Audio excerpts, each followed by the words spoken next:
300 years after a Spanish warship carrying colonial gold, silver, and precious cargo vanished beneath the Caribbean, objects from the wreck have finally returned to the surface. But the discovery did not end the mystery. Colombia claims the site as national cultural heritage. Spain views the vessel as a Spanish state ship and maritime grave. A United States salvage company says it found the wreck first. And indigenous representatives argue that wealth extracted through colonial exploitation cannot belong solely to any modern government.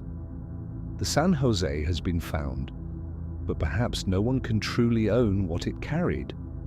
In the early 18th century, Europe was fighting over who would inherit the Spanish throne. The conflict became known as the War of the Spanish Succession. Spain and France supported Philip of Anjou, who became Philip V of Spain. Britain, the Dutch Republic, and their allies feared that Spain and France could become too powerful under closely connected Bourbon monarchies. The fighting spread far beyond Europe. It reached trade routes, colonial ports, and the waters of the Caribbean. Spain depended heavily on wealth transported from its American territories. Silver from the Andes and Mexico, gold, emeralds, commercial goods, and royal revenue crossed the Atlantic aboard guarded fleets. Every successful voyage strengthened the Spanish war effort. Every captured ship could enrich Britain and weaken its enemy. At the center of this dangerous system was the San Jose. The San Jose was completed in 1698 and served the Spanish crown. It was heavily armed with more than 60 guns commonly attributed to the vessel and formed part of Spain's treasure fleet system. Its purpose was not merely to carry valuable cargo, it also had to defend that cargo through waters threatened by enemy navies, privateers, storms, and navigational danger. By 1708, the ship was operating with a Spanish fleet under the command of José Fernández de Santillan, Count of Casa Alegre. The vessels had traveled through the Caribbean trade network and were preparing to move wealth from the Americas toward Europe. The exact modern value of the cargo remains uncertain. Popular estimates reach approximately $20 billion, but those figures depend on assumptions about what was on board, precious metal prices, and the value assigned to historically unique objects. What is not disputed is that the ship carried an exceptionally valuable colonial cargo. The wealth aboard had been produced through an imperial system built on taxation, coerced labor, forced indigenous service, and African slavery. Long before the ownership dispute began, the cargo was already tied to questions of power and injustice. In June 1708, the San Jose sailed near Cartagena as part of a Spanish squadron. British warships under Commodore Charles Wager were waiting. The British objective was straightforward: intercept the Spanish fleet, capture its ships, take the cargo, and prevent the wealth from supporting France and Spain in Europe. On the evening of June 8th, the opposing forces met near the Barú Peninsula. The engagement later became known as Wager's Action, or the Battle of Barú. The San Jose became the principal target. A British vessel closed the distance. Cannon fire cut across the darkness. The Spanish galleon resisted, but the battle ended with a catastrophic event. The San Jose sank rapidly. Historical accounts traditionally describe the ship as exploding, possibly after fire reached its powder stores. Recent Colombian research has questioned whether a dramatic internal explosion completely explains the wreck's condition. Researchers reviewing archival records and seabed evidence have proposed that the vessel may have sunk through a more complicated sequence of battle damage and flooding. No conclusive explanation has yet replaced the traditional account. Most people aboard the San Jose died. Historical estimates commonly place the number near 600, though exact totals vary. Only a small number reportedly survived. The dead included sailors, soldiers, officers, laborers, and others whose individual names rarely appear in popular treasure stories. The ship sank with them. That fact transforms the site. It is not only an archaeological deposit, it is also a maritime grave. Every cannon and coin lies within the remains of a violent human catastrophe. When modern reports call the San Jose the Holy Grail of shipwrecks, the phrase usually refers to monetary value.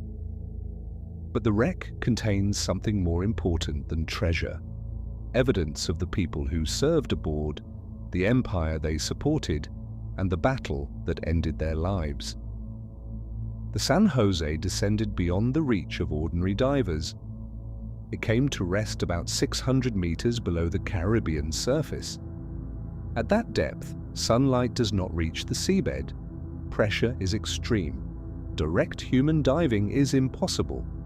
For centuries, the ship remained protected by darkness, distance, and secrecy. Its precise location disappeared. But the legend survived. Historians knew the battle area.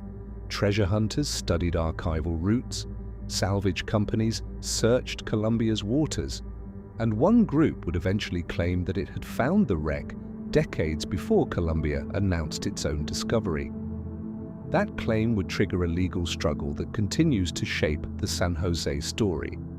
During the early 1980s, a search organization connected to the company Glockamora and later Sea Search Armada reported finding an underwater target believed to be the San Jose.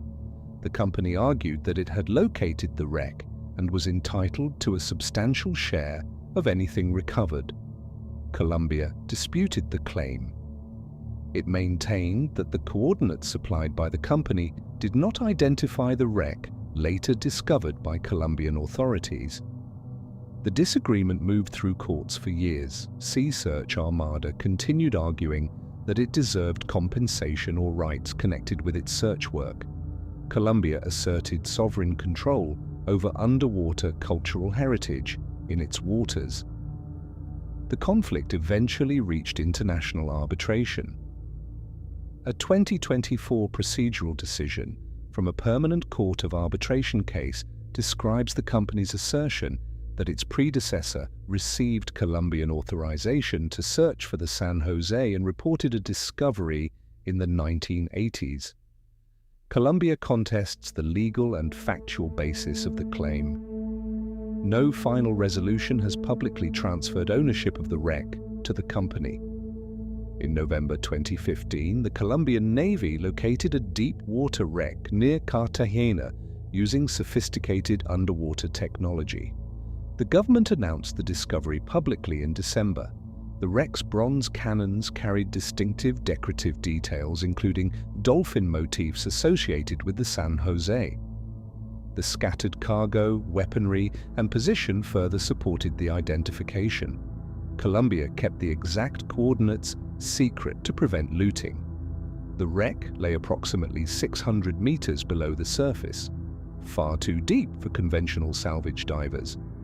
Any investigation would require remotely operated vehicles, precise robotic equipment, research vessels, and long-term conservation planning.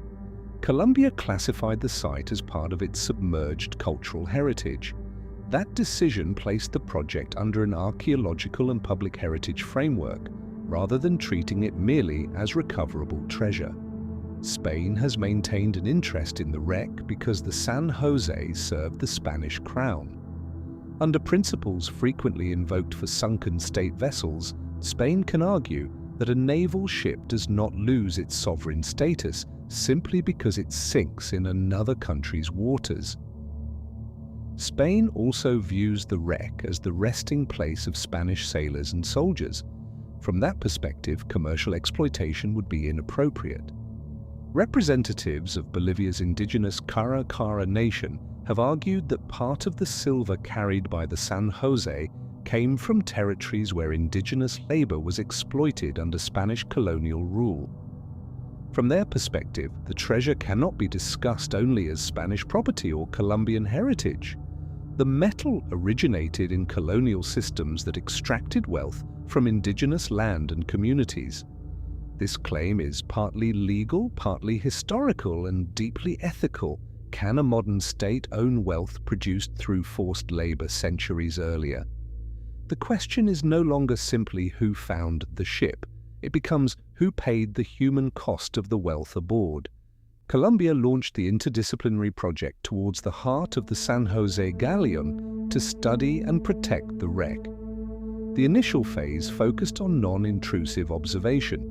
Researchers mapped the site, recorded the distribution of artifacts, examined deterioration, compared seabed evidence with historical documents, and evaluated how the wreck formed after the sinking. Colombia reported that the context had remained free from modern human disturbance before the controlled recovery phase. This was important. Once objects are lifted, their relationship with the seabed can never be restored perfectly. Archaeologists therefore document exact positions before removal. A coin lying near a cannon may reveal cargo distribution. Porcelain grouped in one area may indicate storage arrangements. Timber fragments may reveal how the ship broke apart. The information surrounding an artifact can be more valuable than the artifact itself. On November 19, 2025, Colombia presented the first selected archaeological objects recovered during the project's second phase. The final official list included 3 hand-struck coins known as macuquinas, 2 complete porcelain cups, 2 porcelain fragments, 1 bronze cannon, a rope fragment associated with the cannon, and small pieces of metal and wood recovered with surrounding sediment. The recovery was performed using Colombian naval vessels and underwater robotic technology. The objects were selected not because they were the most commercially valuable, but because they could answer scientific questions. The porcelain may reveal Asian manufacturing and global trade routes. The coins may provide dates, mint marks, and evidence about colonial commerce. The cannon can reveal metallurgy, production, and military technology. For the first time in more than 300 years, physical material from the San Jose had crossed from the deep Caribbean into a modern laboratory. Artifacts preserved underwater for centuries can begin deteriorating rapidly when exposed to air. The bronze cannon was kept wet and stored in a refrigerated environment near 4 degrees Celsius. The coins and porcelain remained in seawater while specialists prepared controlled conservation treatments. The 3 recovered macuquinas were made by striking metal blanks manually between engraved dies. Their irregular forms are characteristic of colonial Spanish currency. Mint symbols, dates, and royal emblems can reveal where and when they were produced. Laboratory analysis may determine metal composition and manufacturing details more precisely. But the coins also carry another history. They represent the conversion of natural resources and human labor into portable imperial wealth. A coin is evidence of economics. It is also evidence of power. The presence of porcelain demonstrates the extraordinary reach of early 18th century trade. Chinese porcelain circulated through global markets and could reach Spanish America through Pacific routes connecting Asia, the Philippines, and the Americas. From there, ceramics traveled through colonial networks toward the Caribbean and Europe. The cups aboard the San Jose may help researchers identify manufacturing regions, trade connections, and the daily lives of officers or passengers. They remind us that the ship was not carrying only precious metals. It transported a world of global exchange.